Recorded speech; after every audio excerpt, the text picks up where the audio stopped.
Hello അസ്സാം വലൈക്കും. ഞാൻ ഇന്ന് വന്നിരിക്കുന്ന ഒരു സ്വീറ്റ് റെസിപ്പി ആയിട്ടാണ്. ഇഫ്താറിനും ഈവനിങ് സ്നാക്സിനും ഒക്കെ ആക്കാൻ പറ്റിയ ഒരു റെസിപ്പിയാണ്. ബൺ ഫില്ലിംഗ് റെസിപ്പിയാണ് ഞാൻ ഇന്ന് ഉണ്ടാക്കാൻ പോകുന്നത്. നിങ്ങൾ എന്തായാലും തീർച്ചയായും ഉണ്ടാക്കി നോക്കണം. അപ്പോൾ നമുക്ക് അതിനുള്ള റെസിപ്പീസ് നമുക്ക് നോക്കാം. അപ്പോൾ നമുക്ക് അതിനായി ആദ്യം തന്നെ വേണ്ടത് പാൻ ചൂടായതിന് ശേഷം 1 ടേബിൾ സ്പൂൺ നെയ്യ് ആഡ് ചെയ്യാം. അതിന് ശേഷം അണ്ടിപ്പരിപ്പും കൂടി നമുക്ക് ആഡ് ചെയ്യാം. ലൈറ്റ് ബ്രൗൺ ആയതിന് ശേഷം ഒരു 2 ടേബിൾ സ്പൂൺ കിസ്മിസും കൂടി ആഡ് ചെയ്യാം. രണ്ടും കൂടി വറുത്തതിന് ശേഷം ഞാൻ 1 കപ്പ് തേങ്ങ എടുത്തിട്ടുള്ളത്. അത് 3 കൂടി നല്ല മിക്സ് ചെയ്യാം. തേങ്ങ കുറച്ച് ചൂടായി വരുമ്പോഴേക്ക് ഞാൻ 4 ടേബിൾ സ്പൂൺ പഞ്ചസാരയും കൂടി ചേർത്ത് കൊടുത്തിട്ടുണ്ട്. എല്ലാം കൂടി നല്ലോണം വഴറ്റിയതിന് ശേഷം ലൈറ്റ് ബ്രൗൺ ആയതിന് ശേഷം നമുക്ക് ഫ്ലെയിം ഓഫ് ചെയ്യാം. അങ്ങനെ നമ്മളെ ഫില്ലിംഗ് ഇവിടെ റെഡി ആയി കഴിഞ്ഞു. ഇതൊന്ന് മാറ്റി വെക്കാം. അങ്ങനെ ഞാൻ ഈ ഒരു സൈസിലുള്ള ബന്നാണ് എടുത്തിട്ടുള്ളത്.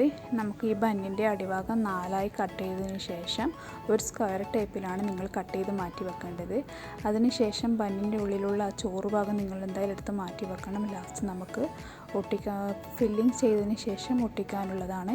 അങ്ങനെ ഞാനിപ്പോൾ ഒരു 5 ബന്നി ഈ രൂപത്തിലാക്കി മാറ്റി വെച്ചിട്ടുണ്ട്. നമ്മൾ നേരത്തെ മാറ്റി വെച്ച ബന്നിൻ്റെ പൊടിയിലേക്ക് ഒരു 3-4 ടേബിൾ സ്പൂൺ വെള്ളം ആഡ് ചെയ്തതിന് ശേഷം നല്ല കുതിർത്തി വെച്ചതിന് ശേഷം നമുക്കൊരു പേസ്റ്റ് രൂപത്തിലാക്കി മാറ്റി വെക്കാം. നമ്മൾ ലാസ്റ്റ് ഫില്ല് ചെയ്തതിന് ശേഷം നമുക്ക് ഒട്ടിക്കാനുള്ളതാണ്. അങ്ങനെ ഈ രൂപത്തിലാണ് നിങ്ങൾ ആക്കി വെക്കേണ്ടത്. ഇനി നമുക്ക് ഫില്ല് ചെയ്യാം.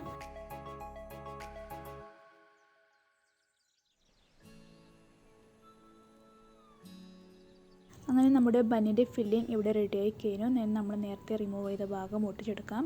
ഇനി നമുക്ക് ബന്ന് ടോസ്റ്റ് ചെയ്യാൻ വേണ്ടിയിട്ട് ഒരു ബൗളിലേക്ക് ഒരു മുട്ട, അതിലേക്ക് 1 ടേബിൾ സ്പൂൺ പഞ്ചസാര, ഒരു 4 ടേബിൾ സ്പൂൺ പാല്, 3 നല്ലോണം മിക്സ് ചെയ്തതിന് ശേഷം നമുക്ക് ഒരു പാൻ ചൂടായതിന് ശേഷം 1 ടേബിൾ സ്പൂൺ നെയ്യ്, പിന്നെ അതിലേക്ക് നമുക്ക് ഈ ബന്ന് മുക്കി പൊരിച്ചെടുക്കാം. അങ്ങനെ നമുക്ക് ബന്ന് 4 ഭാഗമായിട്ട് പൊരിച്ചതിന് ശേഷം ഇത് മാറ്റി വെക്കാം.